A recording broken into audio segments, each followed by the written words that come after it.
Assalamualaikum warahmatullahi wabarakatuh. Kembali lagi dengan saya Dino. Pada kesempatan kali ini saya akan melakukan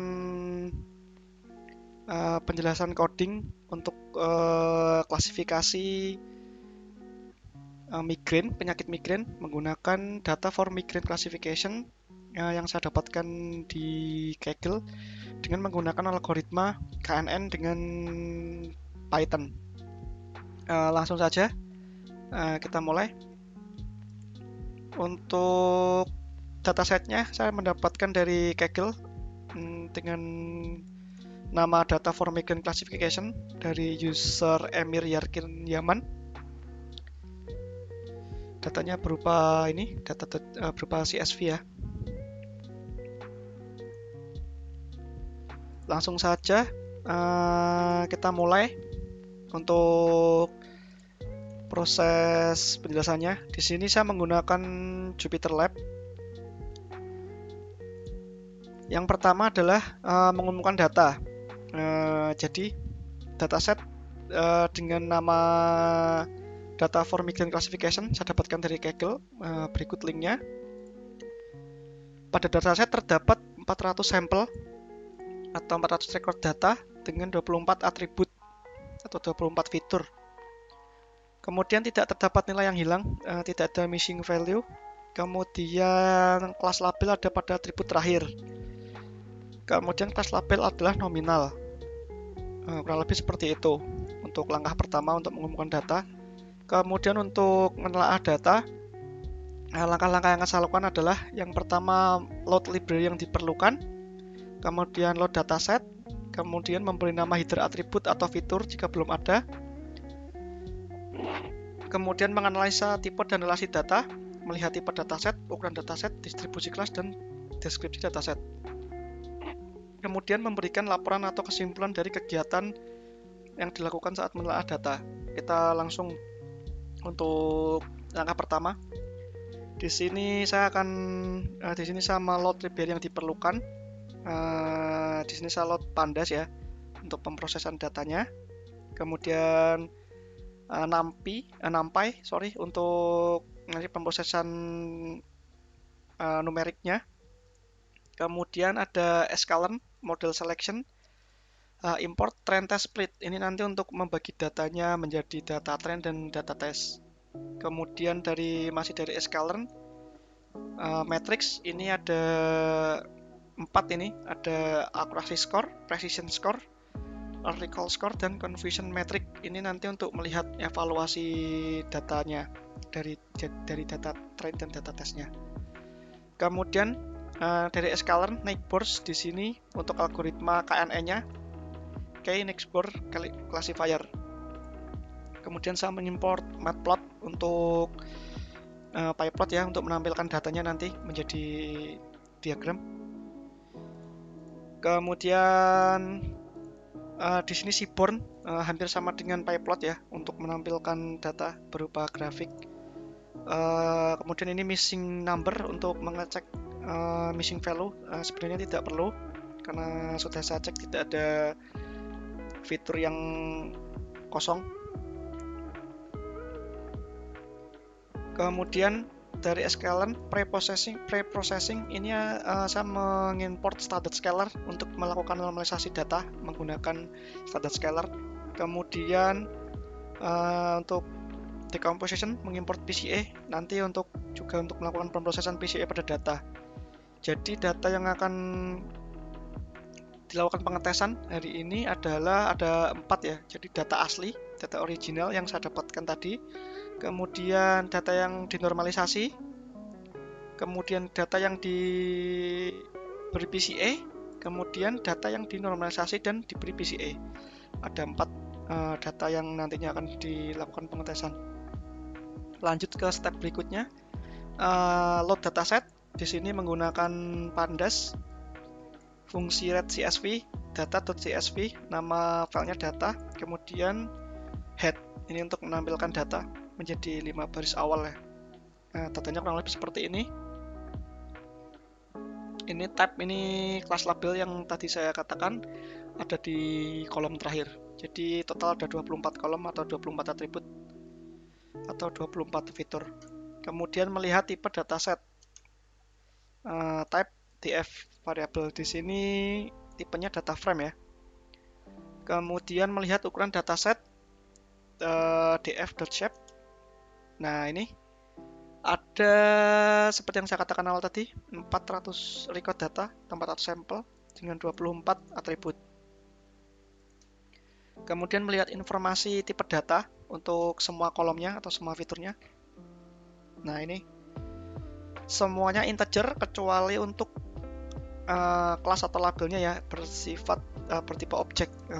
Tidak apa-apa, ini kita biarkan saja. Kemudian melihat distribusi kelas label, jenisnya apa aja ya, ada berapa. Nah, ini df type ini untuk nama kolomnya dan unique. Nih, hasilnya ada 1, 2, 3, 4, 5, 6, 7, ada 7 jenis ya untuk label nanti. Kemudian untuk melihat distribusi labelnya, ada berapa data setiap label. Nah, ini 247 untuk typical aura with migraine, 60 untuk migraine without aura, 24 data untuk familial hemiplegic migraine, 20 data di typical aura without migraine, 18 di basilar type aura, kemudian 17 di other, dan 14 di sporadic hemiplegic migraine. Ini untuk distribusi datanya di setiap kelasnya ya. Dapat kita tampilkan menjadi diagram batang dengan seaborn dan matplot atau pyplot. Nah, ini datanya hasilnya sama dengan ini dari value count-nya menjadi diagram batang. Jadi ini adalah tipe-tipe penyakit migrain dan jumlahnya, persebaran jumlahnya, distribusinya dari data yang saya dapatkan. Kemudian untuk melihat deskripsi datasetnya, count tentunya 400 semua. Kemudian ada min, kemudian ada standarnya, standar deviasi, kemudian ada nilai minimal, kemudian 25%, 50%, 75%, dan nilai maksimalnya. Untuk 23 kolom ya, kecuali data yang kolom tab itu kan nominal, jadi tidak bisa terhitung. Jadi kesimpulan untuk step kita yang nomor 2 menelaah data, yaitu jumlah fitur ada 24 dengan jumlah record data ada 400, dengan jumlah distribusi kelasnya tadi ada 7 ya, dengan masing-masing seperti yang sudah ditampilkan tadi. Kita next untuk memvalidasi data. Jadi di tahap validasi data ini harusnya adalah merubah fitur yang mempunyai missing value menjadi bernilai none. Namun karena tidak ada missing value atau tidak terdapat nilai yang hilang, kita langsung lewati saja. Kemudian step nomor 4 menentukan objek data. Di sini tidak termasuk dalam soal, jadi kita lewati saja. Langsung ke step nomor 5, yaitu membersihkan data. Langkah-langkah yang akan saya lakukan di sini adalah memperbaiki nilai yang hilang. Ini harusnya tidak perlu ya, karena tidak ada nilai yang hilang. Kemudian menghapus data yang duplikat, menghapus data yang sama. Kemudian mengecek fitur yang bernilai konstan. Langsung kita cek dulu. Sebelum kita cek, karena perbaiki nilai yang hilang ini sudah tidak perlu karena tidak ada nilai yang hilang, kita langsung ke hapus data duplikat. Sebelum menghapusnya, kita melihat dulu ukuran barisnya tadi, df shape lagi. Ini masih sesuai data awal ya, 400 record dan 24 atribut. Kemudian dengan fungsi drop duplicate, kita drop untuk data yang sama atau data yang duplikasi. Hasilnya menjadi 394. Jadi ada 6 data yang duplikasi ya atau sama. Jadi terdapat 6 data yang sama dan sudah dilakukan pembersihan, sudah di-delete. Lanjut, kita mengecek apakah ada fitur yang nilainya konstan ya, nilainya sama. Dengan ini fungsi log dan ini series and unique kita cek. Nah, ini nilai fiturnya berkurang 1 ya, jadi 23. Jadi ada satu fitur yang nilainya konstan, itu sudah dihapus. Kesimpulannya terdapat satu fitur yang bernilai konstan dan sudah dilakukan pembersihan. Jadi ini datanya harusnya sudah bersih ya, sudah siap untuk kita konstruksi dan kita lakukan pemodelan nanti. Lanjut ke langkah nomor 6 yaitu konstruksi data. Jadi ya langkah yang akan kita lakukan adalah representasi fitur dan merubah tipenya, kemudian membagi data menjadi data training dan data testing, kemudian membandingkan data original, data normalisasi, data original yang diberi PCA, dan data normalisasi dan PCA. Ini kita cek info lagi untuk melihat data type-nya. Ini semuanya sudah integer ya, dan kecuali objek untuk kelas labelnya pada atribut type ini tidak perlu kita ubah karena ini kan label, tidak akan dilakukan perhitungan nanti harusnya. Jadi ini yang akan menjadi perhitungan numeriknya sudah menjadi integer semua, jadi tidak perlu. Kemudian kita akan membagi data training dan data testing. Di sini variabel X adalah variabel dari atribut 0 sampai 22. Jadi datanya tadi kan sudah menjadi 23. Sementara atribut terakhir itu kan label. Jadi X-nya adalah 0 sampai 22. Kemudian atribut Y-nya itu label, langsung bisa diketikkan gini. Type gitu aja karena nama kolomnya atau nama atributnya type. Kemudian kita tampilkan variabel X. Nah, ini adalah 22 atribut yang kita gunakan untuk variabel X. Kemudian menampilkan Y. Nah, ini Y adalah label ya. Kemudian kita akan melakukan split untuk data training dan data testing. Di sini kita akan melakukan split untuk data original dulu.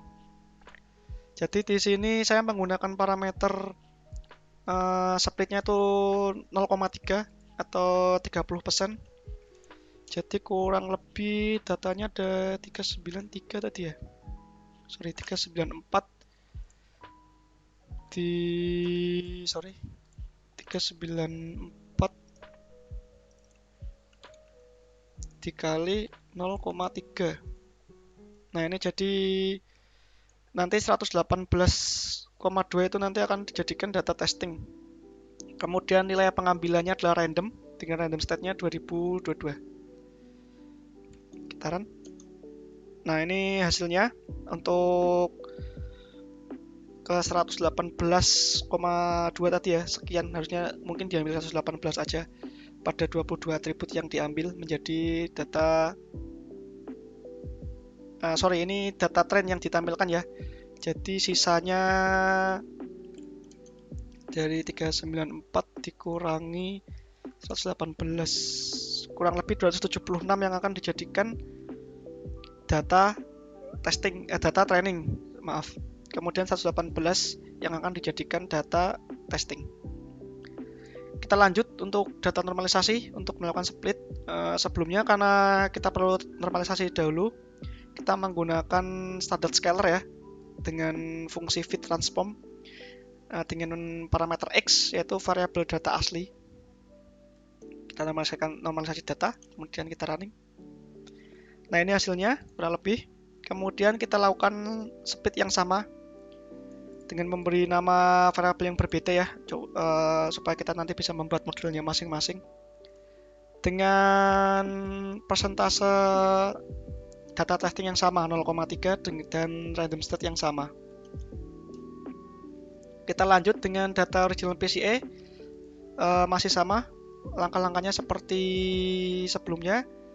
Datanya kita aplikasikan PCA dulu, seperti ini, menggunakan modul PCA dari Scalern ya. Nah, ini hasilnya seperti ini. Jadi heads of original PCA-nya, kemudian explained variance ratio-nya, dan singular value-nya. Kemudian ini kita bisa visualisasikan data original PCA-nya. Kurang lebih seperti ini, menggunakan pyplot. Kemudian langkah selanjutnya kita split lagi sama seperti sebelumnya dengan variabel yang baru, trend PCA dan test PCA. dengan parameter tes yang masih sama 0,3 atau 30% dengan random state yang sama. Kita lanjut, begitu juga dengan data normalisasi PCA. Saya percepat saja. Langkahnya sama, kita PCA-kan dulu, kita tampilkan visualisasinya dengan pyplot, dan kita split dengan variabel yang baru dan parameter yang sama. Kemudian langkah ketujuh, menentukan label data. Di sini saya skip, tidak perlu karena label data sudah tersedia pada data. Labelnya kan sudah ada pada header di atribut terakhir ya, dengan nama atribut type. Jadi tidak perlu kita lanjut untuk membangun model. Jadi untuk langkah nomor 8, membangun model. Di sini saya jelaskan terlebih dahulu teknik pemodelan yang dipakai. Algoritma yang digunakan yaitu KNN, K-nearest neighbors. Kemudian parameter yang dipakai adalah nilai n-neighbors-nya yaitu 3 dengan metriknya Euclidean dengan P sama dengan 2. Untuk penjelasan parameternya kurang lebih seperti ini ya.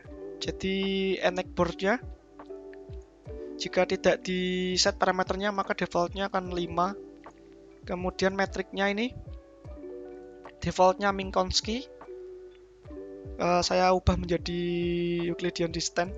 Kemudian P-nya ini power parameter. Jadi kalau P sama dengan 1 ini menggunakan Manhattan distance. Kalau P sama dengan 2 ini menggunakan Euclidean distance. Di sini saya menggunakan P sama dengan 2. Kemudian skenario pengujiannya, kita akan melakukan pengujian akurasi, presisi, dan recall dengan library matrix nanti ya untuk setiap model yang dibuat. Kemudian pengujian menggunakan data original, data yang dinormalisasi, kemudian data yang diberikan PCA, dan data yang dinormalisasi dan diberikan PCA. Ada 4 data. Langsung saja kita buat untuk modelnya. Model pertama ini dengan variabel ORI classifier. Ini fungsi k-neighbor, n-neighbor 3, metrik Euclidean, P sama dengan 2. Kemudian di feed dipanggil untuk data training X dan Y-nya. Nih. Taran. Nah, ini sudah teraplikasi ya. Kemudian sama dengan data yang dinormalisasi, tinggal diubah untuk nama variabelnya waktu kita melakukan split ya. Sama juga untuk data yang diberikan PCA, saya percepat saja, dan sama dengan data yang dinormalisasi dan diberikan PCA. Oke. Jadi model sudah terbentuk, sekarang kita tinggal mengevaluasi hasil pemodelannya. Oke, kita ini mengevaluasi hasil data original menggunakan fungsi matrix tadi ya, untuk melihat akurasi, presisi, dan recall-nya. Nah, ini masing-masing nilai akurasi, presisi, dan recall untuk data original. Akurasi trainingnya ada di 82%, presisinya ada di 82%, recall-nya ada di 82%. Kemudian akurasi data testingnya ada di 74%, presisinya ada di 74%, dan recall-nya ada di 74%. Kemudian kita dapat memvisualisasikan dengan convolution metric ya, dengan ini library Seaborn sns.heatmap. Nih, convolution metric. Kemudian kita ditampilkan dengan pyplot. Nah, kurang lebih seperti ini actual value-nya dan predicted value-nya, hasil untuk convolution metric dari data original. Kita lanjut untuk data normalisasi. Kita evaluasi dengan langkah yang sama menggunakan library matrix. Untuk data normalisasi kita lihat akurasi data trainnya ada di 92%, presisinya ada pada 92%, recall data trainingnya ada 92%. Kemudian akurasi, precision, dan recall pada data testingnya ada di 87,5%. 32,39%. Kita visualisasikan lagi untuk confusion metricnya untuk data yang dinormalisasi. Nah, ini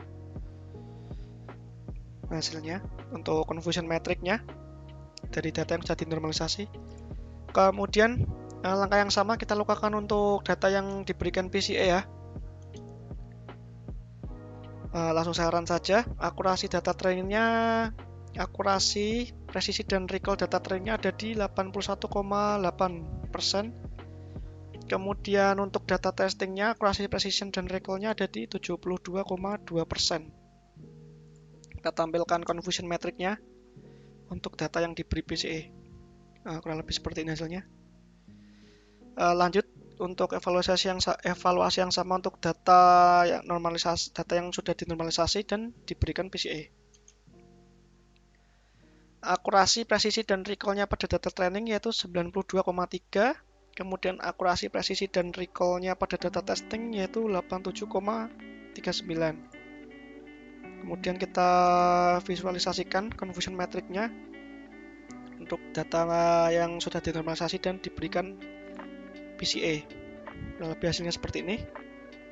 Kemudian kita akan melakukan review dari model yang sudah kita buat dari 4 model. Ini masing-masing modelnya.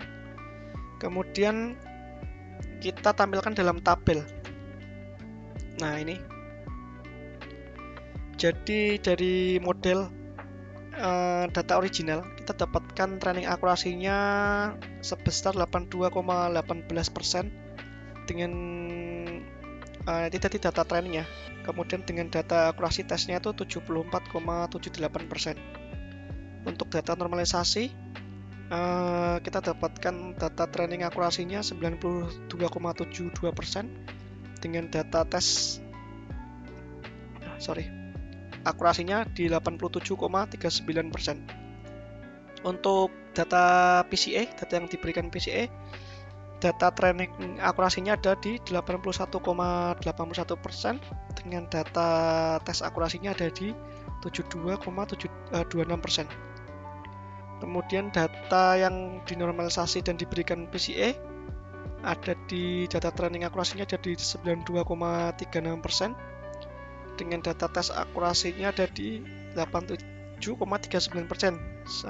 sama dengan data tes akurasi milik data yang dinormalisasi.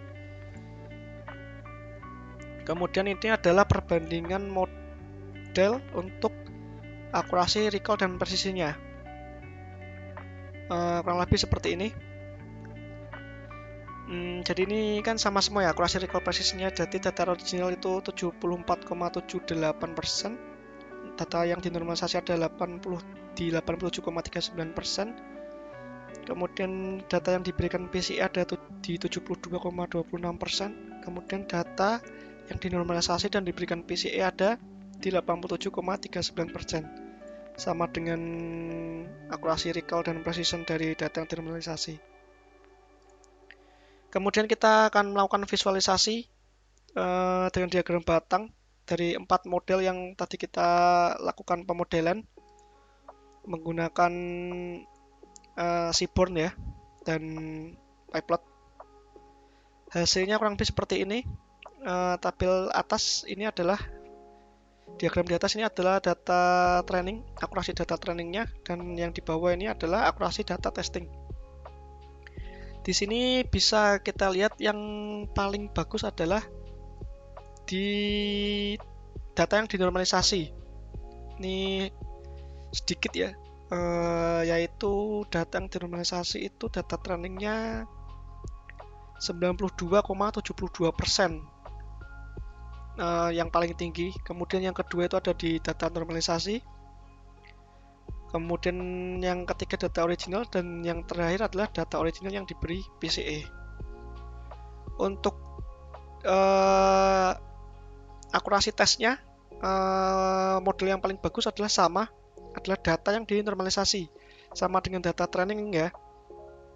Ini hasilnya sama dengan akurasinya sama dengan data yang sudah dinormalisasi dan diberi PCA, yaitu 87,39 untuk data testingnya sama ya untuk data normalisasi dan data normalisasi yang diberi PCA.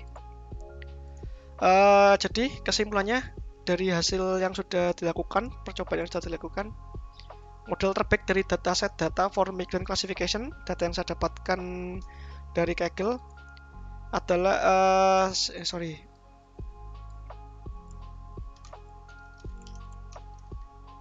dengan menggunakan algoritma KNN. Nah ini, jadi model terbaik dari dataset data for migrant classification dengan menggunakan algoritma KNN yang sudah saya coba adalah data dengan data yang sudah dinormalisasi dengan nilai akurasi tertinggi pada data training sebesar 92,72% dan akurasi tertinggi pada data testingnya sebesar 87,39%, sama besarnya dengan data yang sudah dinormalisasi dan diberi PCA. Jadi seperti itu saja untuk penjelasan klasifikasi data yang saya lakukan pada kesempatan kali ini. Kesimpulannya seperti itu. Kurang lebih itu saja yang dapat saya sampaikan. Jika ada salah, saya mohon maaf. Kurang lebihnya dapat diberikan saran atau kritik di komen. Saya undur diri. Wassalamualaikum warahmatullahi wabarakatuh.